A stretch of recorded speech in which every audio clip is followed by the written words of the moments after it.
નમસ્કાર, સમાચાર બુલેટિન સાથે હું સંગીતા આપનું હાર્દિક સ્વાગત કરું છું. જોઈએ અત્યારના મુખ્ય સમાચાર.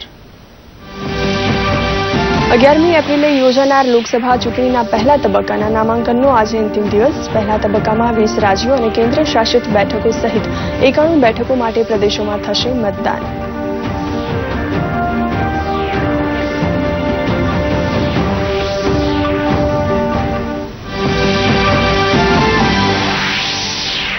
લોકસભા ચૂંટણીમાં રાજનૈતિક દળોએ અન્ય વધુ ઉમેદવારોના નામોની કરી જાહેરાત. ભાજપાએ 9 ઉમેદવારોના નામ કર્યા જાહેર. આ લિસ્ટમાં છત્તીસગઢના 6 અને મેઘાલય, મહારાષ્ટ્ર તેમજ તેલંગાણાના એક ઉમેદવારના નામ કર્યા જાહેર, જ્યારે કોંગ્રેસે પણ વધુ 10 ઉમેદવારોના નામ કર્યા જાહેર. પ્રધાનમંત્રી નરેન્દ્ર મોદીએ મતદાનને લઈ જાગૃતતા ફેલાવવા માટે વિવિધ ક્ષેત્રના મહાનુભાવોને યોગદાન આપવા કરી અપીલ. ટ્વીટ સંદેશ દ્વારા મોટી હસ્તીઓને હેશટેગ કરી વોટ કર સાથે જોડાયા, કહ્યું લોકતંત્રને મજબૂત કરવા આગળ આવે.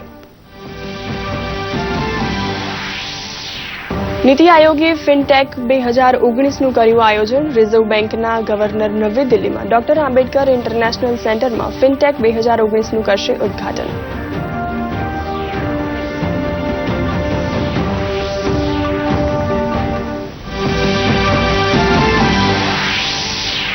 ભારતીય જનતા પાર્ટીની 3 દિવસીય વિજય સંકલ્પ સભાની સમગ્ર દેશમાં રવિવારથી શરૂઆત. ગઈકાલે અમિત શાહે, રાજ્યવર્ધન રાઠોડ ગજવી સભાઓ, તો ગુજરાતમાં મુખ્યમંત્રી વિજય રૂપાણીએ મહેસાણાથી સંકલ્પ યાત્રાનો કરાવ્યો હતો પ્રારંભ.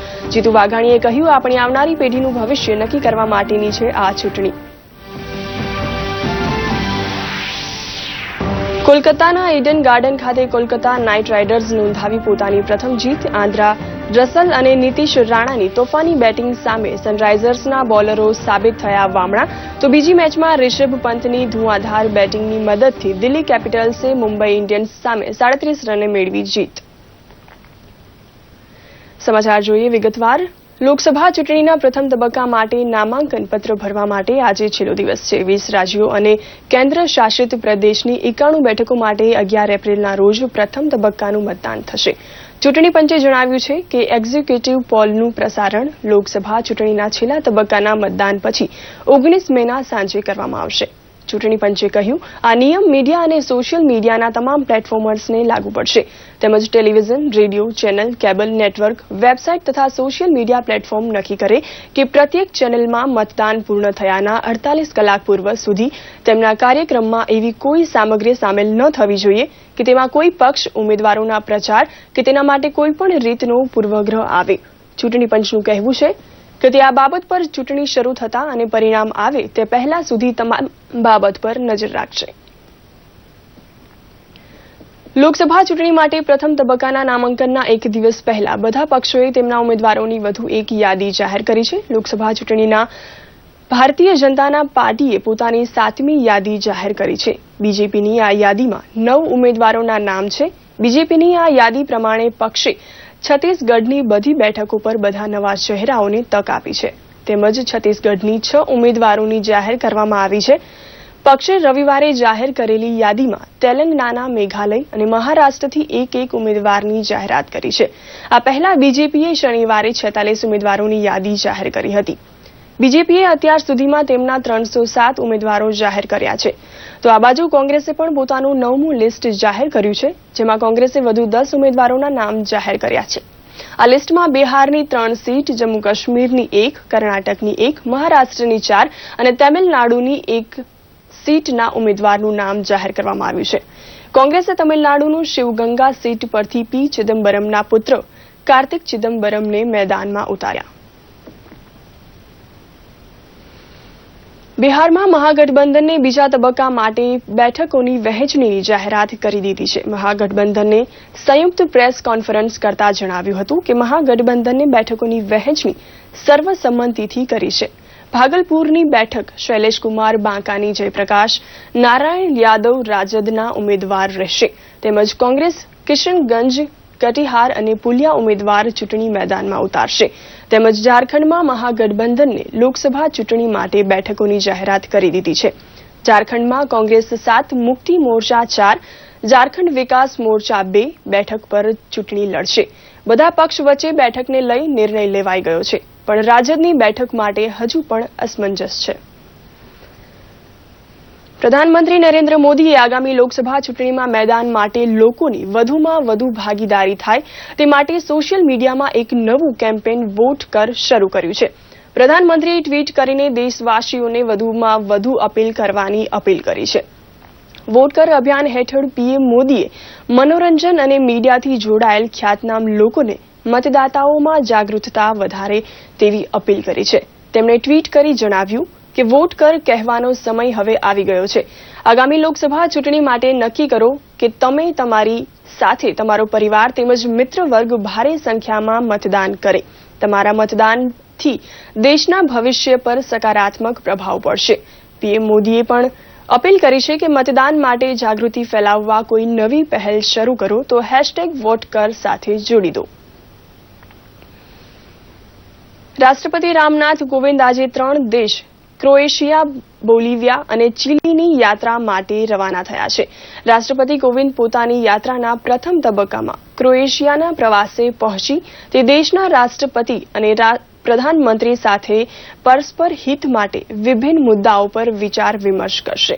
આ રાષ્ટ્રપતિ કોવિંદની ક્રોએશિયાની પહેલી યાત્રા છે. રાષ્ટ્રપતિ બોલિવિયામાં તે દેશના રાષ્ટ્રપતિ સાથે પ્રતિનિધિમંડળ સ્તરની વાર્તા કરશે. સાથે જ અહીં ભારતીય બોલિવિયા વ્યાપાર મંચની બેઠકમાં પણ ભાગ લેશે અને વિદ્યાર્થીઓ સાથે પણ વાતચીત કરશે. યાત્રાના અંતિમ તબક્કામાં રાષ્ટ્રપતિ 30મી માર્ચે ચીલી પહોંચશે. તે ચીલીના રાષ્ટ્રપતિ સાથે પરસ્પર હિતના મુદ્દાઓ પર વિચાર વિમર્શ કરશે. વ્યાપાર અને આર્થિક સંબંધો મજબૂત બને તે માટે મુખ્ય રૂપે વાતચીત કરશે. સાથે જ અહીં ભારતીય સમુદાયના લોકો સાથે પણ મુલાકાત કરશે. રાષ્ટ્રપતિની આ યાત્રાથી ત્રણેય દેશ સાથેના સંબંધો મજબૂત બને તેવી સંભાવના છે. ભારતીય વાયુસેનામાં આજે 4 ચિનૂક હેલિકોપ્ટર સામેલ કરવામાં આવ્યા છે. આ હેલિકોપ્ટરને અમેરિકાની કંપની બોઇંગે બનાવ્યા છે. તેમજ આ એડવાન્સ મલ્ટીનેશનલ હેલિકોપ્ટર છે જેની પ્રથમ ડિલિવરી ચંદીગઢમાં વાયુસેનાને સોંપવામાં આવી હતી. ચિનૂક હેવી વેટ હેલિકોપ્ટર છે જેના દ્વારા વાયુસેનાને ઘણો ફાયદો મળશે.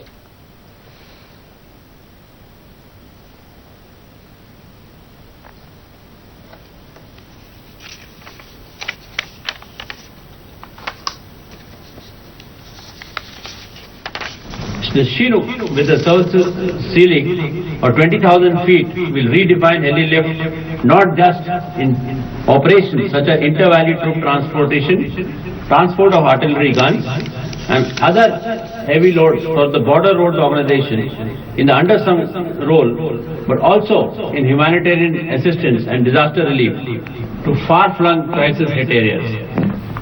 The aircraft is all-weather capable and the state-of-art night vision goggles will permit all roles even by night. Jammu કાશ્મીરમાં સુરક્ષા દળોએ મોટા આતંકી ષડયંત્રને નિષ્ફળ બનાવતા શ્રીનગરના બહારી વિસ્તારના નરબાલથી 3 આતંકવાદીની ધરપકડ કરી છે. સેના અને પોલીસના સંયુક્ત ઓપરેશનમાં જવાનોએ જૈશ-એ-મોહમ્મદ આતંકી સંગઠન માટે કામ કરી રહેલા દક્ષિણી કાશ્મીરીના 3 યુવકોને ઝડપી પાડ્યા છે. તેમજ શ્રીનગર મુઝફ્ફરા માર્ગ પર પ્રાઇવેટ વાહનમાં જઈ રહેલા શંકાસ્પદ યુવાનોને ઝડપી પૂછતાછ કરવામાં આવી હતી. 3 યુવાનોએ કબૂલ્યું કે આ આતંકી સંગઠન જૈશ-એ-મોહમ્મદ સાથે કામ કરી રહ્યા છે. તેમની પાસેથી મોટી માત્રામાં હથિયારો સાથે ગોળા બારૂદ પણ મળી આવ્યા છે. કેન્દ્રીય નાણામંત્રી અરુણ જેટલીએ કહ્યું કે પાકિસ્તાનના તરફી સરકારની નીતિ સ્પષ્ટ છે. જ્યાં સુધી આતંકવાદનો ખતમો નહીં થાય ત્યાં સુધી પાકિસ્તાન સાથે કોઈપણ પ્રકારની વાતચીત થશે નહીં. વધુમાં તેમણે જણાવ્યું છે કે આ અણસમજ છે કે જે લોકો પ્રોટોકોલ અને પોલિસી વચ્ચે ભેદ નથી રાખતા તે લોકો જ પ્રતિક્રિયા આપતા દેખાય છે. લંડનમાં ધરપકડ કરેલ નીરવ મોદી પર પ્રતિક્રિયા આપતા જણાવ્યું છે કે કોઈપણ વ્યક્તિ દેશ સાથે ચીટિંગ નથી કરી શકતો. देखिए, पाकिस्तान पे मैं पहले स्पष्ट कर दूं, बिल्कुल स्पष्ट नीति है. जिन लोगों को अंतर्राष्ट्रीय प्रोटोकॉल की समझ नहीं है, फॉरेन पॉलिसी में, फॉरेन रिलेशंस में एक प्रोटोकॉल होता है, एक पॉलिसी होती है. पॉलिसी क्या है हमने बालाकोट में साबित कर दी. जब तक आतंक खत्म नहीं होगा तब तक हम बात नहीं करेंगे, ये हमने साबित कर दिया। प्रोटोकॉल आपको निभाना पड़ता है। हम लोग चुनाव में जाते हैं, जब हमारे विरोधी के घर में भी शादी होती है तो बधाई देने जाते हैं। चुनाव में उसके कार्यालय में नहीं जाते, उसके खिलाफ चुनाव लड़ते हैं, उसके खिलाफ भाषण देते हैं। तो जो लोग इस पे टिप्पणी कर रहे हैं, हमारा दुर्भाग्य यह है पब्लिक डिस्कोर्स का कि प्रोटोकॉल और पॉलिसी के बीच में उनको अंतर नहीं मालूम। નીતિ આયોગ આજે નવી દિલ્હીમાં ફિનટેક સંમેલનનું આયોજન કરી રહ્યું છે. આ સંમેલનનું ઉદ્ઘાટન ભારતીય રિઝર્વ બેંકના ગવર્નર શક્તિકાંત દાસે કર્યું હતું. સંમેલનમાં અગ્રણી સંસ્થાઓના પ્રતિનિધિઓ ભાગ લઈ રહ્યા છે. આ સંમેલનનો ઉદ્દેશ્ય ફિનટેકમાં ભારતની સતત અગ્રીમતાને આકાર આપવા માટેનો તેમજ ભવિષ્યની રણનીતિઓ પર વિચાર વિમર્શ કરવાનો છે.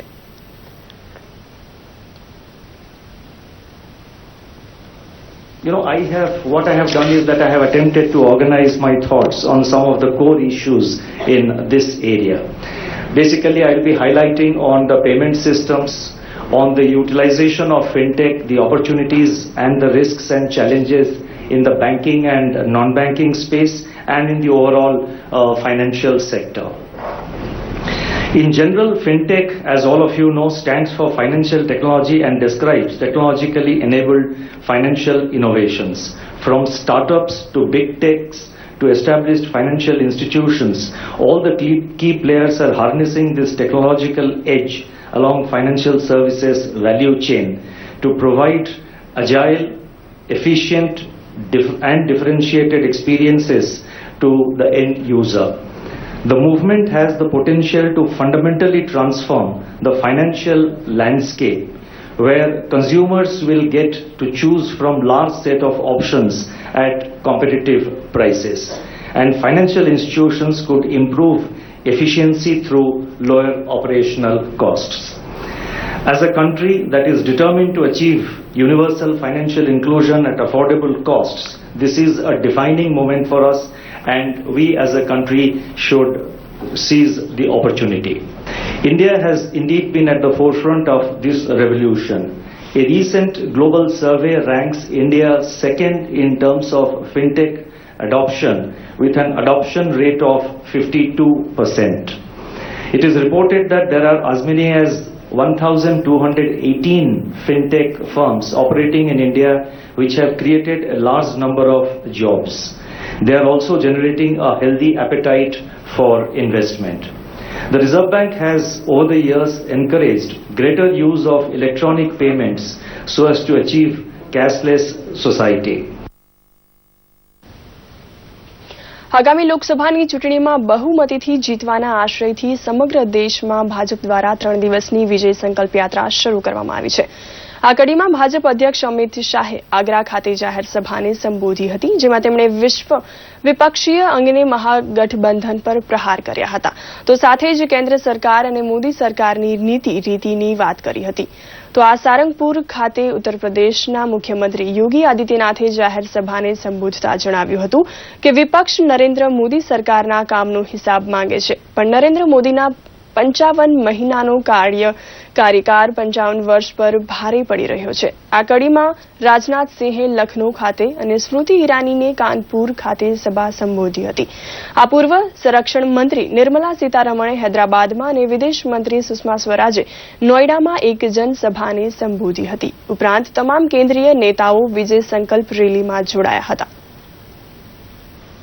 नेतृत्व में एनडीए के साथियों के साथ चुनाव के मैदान में खड़ी है, और दूसरी ओर ये पूरा गठबंधन, महागठबंधन, महामिलावट, ये सब इकट्ठा होकर खड़े हैं. मैं इनको पूछता हूं, मुझे जवाब ही नहीं देते हैं कि भाई आप मुझे बताओ, अगर आपका गठबंधन जीतता है तो देश का प्रधानमंत्री कौन बनेगा? કેન્દ્રીય મંત્રી રાજ્યવર્ધન રાઠોરે બીકાનેરના નોખામાં વિજય સંકલ્પ સભાને સંબોધિત કરી હતી. રાજ્યવર્ધન સિંહે સભામાં જણાવ્યું હતું કે સમગ્ર દેશમાં 500 સભાઓ થઈ રહી છે. રાષ્ટ્રને મજબૂત કરવા માટે દરેક પરિવાર, દરેક ઘરને મજબૂત કરવું પડશે. ભાજપના કાર્યકર્તાઓએ મોટી સંખ્યામાં આ સભામાં ભાગ લીધો હતો. કાર્યક્રમમાં સ્થાનિક ઉમેદવાર અર્જુન રામ મેઘવાલ સહિત अन्य अधिकारियों પણ હાજર રહ્યા હતા. इस देश में ऐसा काम करना है जो गांव-गांव तक इस देश की मजबूती पहुंचे, हर परिवार मजबूत हो, तभी ये राष्ट्र मजबूत होगा. इस देश में क्षमता है और उस क्षमता को आज इस देश ने पहचान लिया. उस क्षमता को आगे ले जाने के लिए एक मजबूत नेता हमारे पास है और मजबूत सरकार अब बननी जरूरी है. 5 साल इस मजबूत सरकार का ट्रेलर देखा. हर क्षेत्र में आर्थिक व्यवस्था हो, बुनियादी ढांचा हो, सैन्य शक्ति हो, हर तरह से हमारा देश आगे बढ़ रहा है. ये ट्रेलर था. अब असली फिल्म अगले 5 साल और उससे आगे चलेगी. લોકસભાની ચૂંટણી ટૂંક સમયમાં યોજાવાની છે ત્યારે રાજકીય પક્ષ દ્વારા પ્રચાર ચાલુ કરી દેવામાં આવ્યો છે, જેમાં ભાજપ દ્વારા રાજ્યમાં વિજય સંકલ્પ સંમેલન યોજવામાં આવ્યા હતા. સુરેન્દ્રનગરમાં લોકસભા બેઠક માટેનું વિજય સંકલ્પ સંમેલન યોજાયું હતું. આ સંમેલનમાં રાજ્યના ઉર્જા મંત્રી સૌરભ પટેલ, ભાજપના પ્રદેશ પ્રમુખ જીતુભાઈ વાઘાણી તેમજ પ્રભારી નીતિન ભારદ્વાજ હાજર રહ્યા હતા. સૌરભ પટેલે પોતાના પ્રવચનમાં જણાવ્યું હતું કે એક મજબૂત સરકાર બની છે, જેના થકી ભારતની નોંધ વિશ્વ લેવલે લેવામાં આવી છે અને દેશને સન્માન મળ્યું છે. તો પ્રદેશ પ્રમુખ જીતુ વાઘાણીએ જણાવ્યું હતું કે નર્મદાનું પાણી આ જિલ્લાને મળ્યું છે. આપણી આવનારી પેઢીનું ભવિષ્ય નક્કી કરવા માટેની આ ચૂંટણી છે.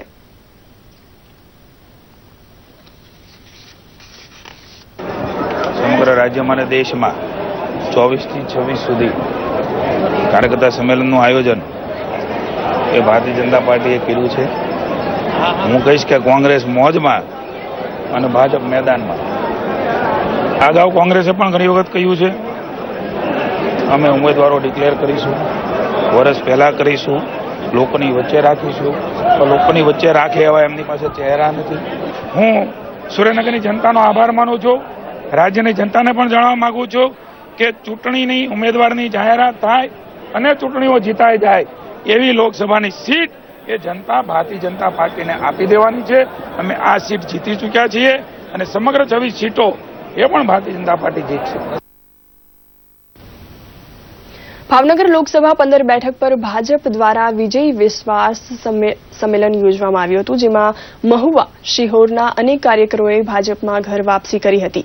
તો પાલીતાણા ખાતેથી 40 જેટલા યુથ કોંગ્રેસના કાર્યકરોએ કોંગ્રેસ છોડી ભાજપનો ખેસ ધારણ કર્યો હતો. કેન્દ્રીય મંત્રી મનસુખભાઈ માંડવિયાએ તમામ કાર્યકર્તાઓને પ્રચારમાં જોડવા અપીલ કરી હતી. મહાગઠબંધનને અને કોંગ્રેસને વાક પ્રહારથી આડે હાથે લીધી હતી. તો ભાવનગર લોકસભાના ઉમેદવાર ભારતીબેન શિયાળે મંત્રી ભૂપેન્દ્રસિંહ ચુડાસમા અને રાજેન્દ્રસિંહ રાણાના આશીર્વાદ લીધા હતા. આ કાર્યક્રમમાં મંત્રી ભૂપેન્દ્રસિંહ ચુડાસમા, કેન્દ્રીય મંત્રી મનસુખભાઈ માંડવિયા, રાજ્યના મંત્રી જયેશ રાદડિયા, વિભાવરીબેન દવે, રાજેન્દ્રસિંહ રાણા અને મનસુખભાઈ માંડવિયા પણ ઉપસ્થિત રહ્યા હતા. માર્ચના રોજ ભારતીય જનતા પાર્ટીની 26 બેઠકો ઉપર વિજય વિશ્વાસ સંમેલનનું આયોજન કરેલું છે. એના ભાગરૂપે ભાવનગર લોકસભા અને સુરેન્દ્રનગર લોકસભા બંનેમાં આ પ્રકારના વિજય વિશ્વાસ સંમેલનનું આયોજન થયેલું છે. લોકસભાની ચૂંટણીના બ્યુગલ ફૂંકાઈ ગયા છે ત્યારે બીજેપી તરફથી બારડોલી લોકસભાના ભાજપના ઉમેદવાર પ્રભુ વસાવાએ વ્યારા ખાતે બાબા સાહેબ આંબેડકરની પ્રતિમાને સુરતની આંટી પહેરાવી પ્રચારના શ્રી ગણેશ કર્યા હતા. પ્રભુ વસાવાએ મીડિયા સાથે વાત કરતા જણાવ્યું હતું કે તેઓ બારડોલી બેઠક પરથી જરૂર વિજયી બનશે. જામનગરમાં યુથ કોંગ્રેસ અને NSUI દ્વારા કારોબારી બેઠકનું આયોજન કરવામાં આવ્યું હતું.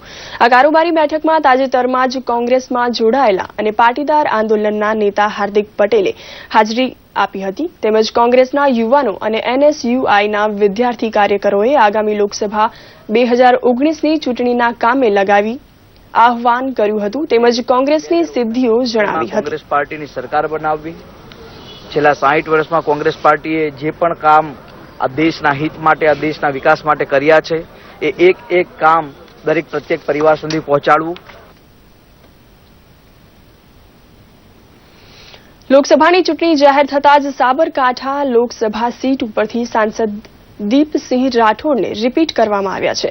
દીપસિંહ રાઠોડ એક સામાન્ય ખેડૂતના ઘરમાંથી આવે છે અને તેમણે 5 વર્ષ જનતા વચ્ચે રહી જનતાના પ્રાણ પ્રશ્નોનો ઉકેલ લાવવાનો પ્રયાસ કર્યો છે. દીપસિંહ રાઠોડે પ્રધાનમંત્રી નરેન્દ્ર મોદી, અમિત શાહ, વિજય રૂપાણી અને જીતુભાઈ વાઘાણીનો આભાર વ્યક્ત કર્યો હતો અને એકદમ મોટી લીડથી પોતાની બેઠક તેમજ જીતી બતાવશે તેવો વિશ્વાસ વ્યક્ત કર્યો હતો.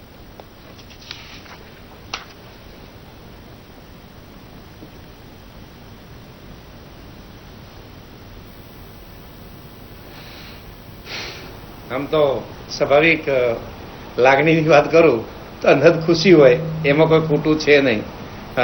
બીજી રીતે વિચારું તો એટલા માટે ખુશી હોય કે જ્યારે ભારત એ જ્યારે વિશ્વગુરુ બનવા જઈ રહ્યું હોય, વિશ્વ જ્યારે આવકારી રહ્યું હોય, એ દિશા તરફ 5 વર્ષ કરવાની કામની તક મળી હોય અને એના આધારે આદરણીય નરેન્દ્રભાઈએ મારામાં વિશ્વાસ રાખી, મારામાં વિશ્વાસ મૂકી, પાર્ટીમાં વિશ્વાસ મૂકી અને જ્યારે રિપીટ કર્યો હોય ત્યારે કેટલો આનંદ હોય એ તો કલ્પના પણ ના કરી શકાય. રાષ્ટ્રીય એકતા સમિતિ અને રાષ્ટ્રીય રાજપૂત કરણી સેનાના ઉપક્રમે અમદાવાદ ખાતે કવિ સંમેલનનું આયોજન કરવામાં આવ્યું હતું. પુલવામાના શહીદોને શ્રદ્ધાંજલિ આપવાના ઉદ્દેશ્યથી આ કવિ સંમેલનનું આયોજન કરવામાં આવ્યું હતું, જેમાં દેશના વીર રસના નામાંકિત કવિઓએ ભાગ લીધો હતો અને પુલવામાના શહીદોને શબ્દાંજલિ આપી હતી. સમગ્ર દેશમાં દેશભક્તિની ભાવના સાથે યુવાનોના રાષ્ટ્રીય ભાવના જાગૃત થાય તે માટે આ કાર્યક્રમનું આયોજન કરવામાં આવ્યું છે, તેમજ આયોજન મહેન્દ્ર યાદવે જણાવ્યું હતું. के उद्देश्य की गई है जिससे युवाओं में राष्ट्र के प्रति जागरूक हों, अपने शहीदों के प्रति श्रद्धांजलि अर्पित करें तथा देश में देशभक्ति का एक माहौल पैदा हो. इसलिए राष्ट्रीय एकता समिति राष्ट्रीय कवि सम्मेलन का कार्यक्रम किया है, जिसमें वीर रस के तमाम कवि को बुला के युवाओं में एक उत्तेजना भरने का काम राष्ट्रीय एकता समिति कर रही है. લર્નિંગ ક્લિનિક એજ્યુકેશન તથા લાયન્સ ક્લબ ઓફ અમદાવાદ વેસ્ટના સંયુક્ત ઉપક્રમે મંદ બુદ્ધિના બાળકો માટે ચલાવવામાં આવતી લર્નિંગ ક્લિનિક સ્કૂલનો સાંસ્કૃતિક કાર્યક્રમ અમદાવાદમાં યોજાયો હતો. આ કાર્યક્રમમાં વિવિધ વેશ પરિધાનમાં બાળકોએ સજ્જ થઈને તેમનું નૃત્ય કળાને વ્યક્ત કરી હતી. સામાન્ય બાળક કરતાં મંદ બુદ્ધિના બાળકોને નૃત્ય શીખવાડવાનું અઘરું હોય છે, છતાં પણ સંસ્થાએ આ ચેલેન્જને સ્વીકારી હતી. આ બાળકોને ઉત્કૃષ્ટ પ્રદર્શન પણ કર્યું હતું.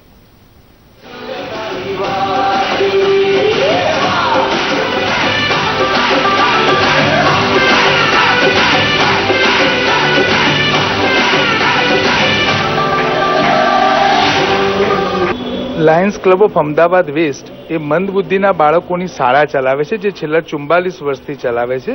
એ બાળકોમાં રહેલી શક્તિઓ બહાર કાઢવા માટે એમના કૌશલ્યને ડેવલપ કરી કોરિયોગ્રાફર રાખી થોડી તાલીમ આપીએ છીએ અને એનો આજે વાર્ષિક ઉત્સવ છે. અમદાવાદ શહેરના પોલીસ સ્ટેશનો કેટલા સ્વચ્છ છે તે અંગેનો એક સર્વે ગુજરાત યુનિવર્સિટીની KS બિઝનેસ સ્કૂલ દ્વારા શહેરના 50 પોલીસ સ્ટેશનોના કરવામાં આવ્યું છે. પોલીસ કમિશનર AK સિંહ તથા ગુજરાત યુનિવર્સિટીના વાઇસ ચાન્સેલર હિમાંશુ પંડ્યાના માર્ગદર્શન હેઠળ 46 પ્રશ્નોની યાદી તૈયાર કરી શહેરના વિવિધ પોલીસ સ્ટેશનો દ્વારા વિદ્યાર્થીઓએ સર્વે કર્યો હતો. આ સર્વેમાં 40થી વધુ વિદ્યાર્થીઓએ ભાગ લીધો હતો. આજે ગુજરાત યુનિવર્સિટી ખાતે યોજાયેલ એવોર્ડ સમારંભના સ્વચ્છતા સર્વેમાં પ્રમુખ 3 સ્થાન પ્રાપ્ત કરનાર satellite police station, Vastrapur police station તથા દાણી લીમડા પોલીસ સ્ટેશનને સર્ટિફિકેટ આપીને પોલીસ કમિશનર દ્વારા વાઇસ ચાન્સેલર હસ્તે સન્માનિત કરવામાં આવ્યા હતા. સફાઈ પ્રત્યે જાગૃતતા છે એના સંદર્ભમાં એક સર્વે કરવામાં આવ્યો. અંદાજે 50 જેટલા પોલીસ સ્ટેશનની અંદર આ સર્વે થયો અને આજે અંદાજે 6 જેટલા પોલીસ સ્ટેશનને સ્વચ્છતાના અભિગમમાં જે આગળ પડતી નોંધપાત્ર પ્રવૃત્તિઓ કરે છે એ લોકોને આજે સર્ટિફિકેટ વિતરણનો કાર્યક્રમ થયો. જે મુખ્ય હેતુ હતા કે અમારા પોલીસ સ્ટેશનની વ્યવસ્થામાં નાગરિકોના અવલોકન થઈ શકે અને નાગરિકોની થર્ડ પાર્ટી સ્ક્રુટનીથી અમને એક ફીડબેક મળે કે અમારે પોલીસ સ્ટેશનની કાર્યવાહીની ગુણવત્તા શું છે. એના એક પ્રથમ આયામ તરીકે આ પ્રોજેક્ટ હાથ ધરવામાં આવેલા હતા અને સમયાંતરે અમે ગુજરાત યુનિવર્સિટીની જે ઇન્ટેલેક્ચ્યુઅલ શક્તિ છે એના લાભ લઈને ઘણા એવા સામાજિક અને પોલીસથી સંબંધિત એવી સમસ્યાઓના નિરાકરણ માટે યુનિવર્સિટીની રિસર્ચ ક્ષમતા અને એક એમની જે સ્ટુડન્ટ્સની એક મોટી વિંગ છે એની એક્સટેન્શન સર્વિસીસના ઉપયોગ અમે અમદાવાદ શહેરની પોલીસ વ્યવસ્થાના હજુ સુચારુ પ્રગતિ થઈ શકે એના માટે ઉપયોગ કરવા માંગીએ છીએ. શહીદ દિનની ઉજવણીના ભાગરૂપે અમદાવાદ શહેરના નિકોલ ખાતે એક 3 દિવસીય શહીદ કથા અને તિરંગા યાત્રાનું આયોજન કરવામાં આવ્યું હતું. આ શહીદ કથામાં યુવાનોમાં દેશભાવ જગાડવા અને સંરક્ષણ ક્ષેત્રે કારકિર્દી ઘડી દેશ સેવામાં જોડાવા માટે માર્ગદર્શન પણ આપવામાં આવ્યું હતું અને દેશ સાથે જ દેશ માટે કુરબાની આપનાર શહીદ પરિવારોનું માનભેર સન્માન કરી તેમની શહીદી પ્રત્યે શહેરીજનોએ કૃતજ્ઞતા વ્યક્ત કરી હતી. દેશભાવ અને શહીદોના માનમાં યુવાનો દ્વારા શહેરના અનેક વિસ્તારોમાંથી તિરંગા યાત્રા કાઢવામાં આવી હતી, જે શહેરમાં ફરી શહીદ કથા સ્થળે સભાના ભાગરૂપમાં મળી હતી. અને પછી 3 દિવસ સુધીની શહીદ કથા અને યુવાનોને પ્રેરિત કરવાના રાષ્ટ્ર ભાવના માટે અને એને સૈનિક ટ્રેનિંગ માટેની પણ એને તૈયારી કરાવવા માટેના જે ભાવ સાથે જે તિરંગા યાત્રા જોઈ ત્યારે બધા જ ભારતીયો આવી રીતે ભારત માતા માટે કુરબાનીને જે રીતે બિરદાવવા માટે ભેગા થાય છે. અને આ એક એવો દિવસ છે કે જે શહીદો બોર્ડર ઉપર આપણા પોતાના રક્ષણ માટે દેશવાસીઓના રક્ષણ માટે પોતાની જાન ન્યોછાવર કરે છે એવા બધા સૌને યાદ કરવાનો દિવસ છે. અને આવા કવિ સંમેલનની અંદર એ લોકોને જે બિરદાવવાને જે પ્રયાસ થઈ રહ્યો છે એ માટે સૌ કાર્યકર્તાઓને ધન્યવાદ આપવા લાયક છે. કેન્દ્રીય શાસિત પ્રદેશ દમણમાં ચૂંટણી વિભાગ દ્વારા મતદાન જાગૃતતા રથનું શુભારંભ કરાયો હતો. સચિવાલય પરિસરથી મુખ્ય ચૂંટણી અધિકારી પૂજા જૈન દ્વારા મતદાતા જાગૃત રથને ઝંડી બતાવી રવાના કરવામાં આવ્યો હતો. આ રથ દમણના ગ્રામીણ શહેરી વિસ્તારમાં ભ્રમણ કરશે અને લોકોને મતદાન વિશે જાગૃત કરશે. આ સાથે જ નુક્કડ નાટક અને નૃત્ય દ્વારા પણ લોકોને જાગૃત કરવામાં આવશે. જાગૃતતા રથમાં પોલિંગ સ્ટેશનના મોડર્ન સ્વરૂપની સાથોસાથ ઈવીએમ અને વીવીપેટ મશીન પણ મૂકવામાં આવ્યું છે. આ જાગૃતતા અભિયાનમાં એન્જિનિયરિંગ કોલેજના વિદ્યાર્થીઓ પણ સહાયકતા રૂપે જોડાયા છે.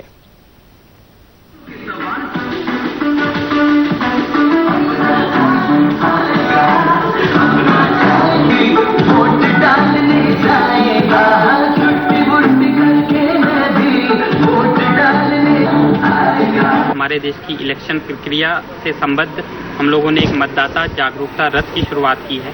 ये मतदाता जागरूकता रथ तमाम शहर के तमाम हिस्सों और गांवों के तमाम हिस्सों में जाएगा. सारी पंचायतों, सारे वार्ड को कवर करते हुए हर जगह हर घर तक पहुंचने की कोशिश करेगा, जिससे लोगों को इलेक्शन के बारे में सही और सटीक जानकारी मिल सके. इलेक्शन के लिए जो परफॉर्मेंस दी है इन द सॉन्ग लॉन्च जो यहाँ पर हुआ है, हम इसके थ्रू सब लोगों में ये बताना चाहते हैं, specially for first time voters, की वो कैसे अपने राइट्स का यूज करके प्रॉपर वोट दे सकते हैं उनके कैंडिडेट्स को जो सही है. અરવલ્લીના મોડાસામાં સુવાસની મહેક ફેલાવનાર મોહદ્દેશે આઝમ મિશન ઉનાળાના આગમન સાથે અબોલ પક્ષીઓના વહારે આવ્યું છે. ઉનાળાની કાળઝાળ ગરમીમાં નદી નાળા સુકાઈ ગયા હોવાથી અબોલ પક્ષીઓ પાણી વિના કેટલીક વખત મૃત્યુ પામે છે. ત્યારે પક્ષીઓને સરળતાથી પાણી મળી રહે અને લોકો પણ પોતાના મકાન આગળ પક્ષીઓ માટે પાણીના કુંડા લગાવે તે માટે મોહદ્દેશે આઝમ મિશન દ્વારા મોડાસાના માલપુર રોડ અને ડુંગરવાડા રોડ 400 કુંડા તેમજ 400 માળાઓનું વિનામૂલ્યે વિતરણ કરાયું હતું. મોહદ્દેશે આઝમના ઉર્સ નિમિત્તે ભારતભરમાં જ્યારે વિવિધ ચેરિટીના પ્રોગ્રામો થઈ રહ્યા છે તે અનુસંધાનમાં પક્ષીઓને પાણી પીવા માટેના કુંડા વિતરણ કરવામાં આવ્યા, જેમાં માલપુર રોડ ઉપર અંદાજિત 300 જેટલા અને ડુંગરવાડા રોડ ઉપર 300 કુંડા અને પક્ષીઓના માળા વિતરણ કરવામાં આવ્યા. કોલકાતાના ઈડન ગાર્ડન ખાતે ઇન્ડિયન પ્રીમિયર લીગ 2019ની બીજી મેચમાં કોલકાતા નાઇટ રાઇડર્સે ટોસ જીતીને બોલિંગ કરવાનો નિર્ણય કર્યો હતો. હૈદરાબાદે 20 ઓવરમાં 182 રનનો લક્ષ્યાંક આપ્યો હતો, જેનો પીછો કરતા કોલકાતા નાઇટ રાઇડર્સે 4 વિકેટ 183 રન કરી 6 વિકેટ જીત મેળવી છે. તો બીજી મેચ મુંબઈ ઇન્ડિયન્સ અને દિલ્હી કેપિટલ્સ વચ્ચે રમવામાં આવી હતી. દિલ્હી કેપિટલ્સે પ્રથમ બેટિંગ કરી રિષભ પંતના 27 બોલમાં 78 રનની મદદથી 213 રન બનાવ્યા હતા. જવાબમાં મુંબઈ ઇન્ડિયન્સ 19.2 ઓવરમાં ઓલ આઉટ થયું છે. આ સાથે જ દિલ્હી કેપિટલ્સે મુંબઈ ઇન્ડિયન્સ વિરુદ્ધ 37 રને વિજય મેળવ્યો છે. આ સાથે જ આ સમાચાર અહીં સમાપ્ત થાય છે. નમસ્કાર.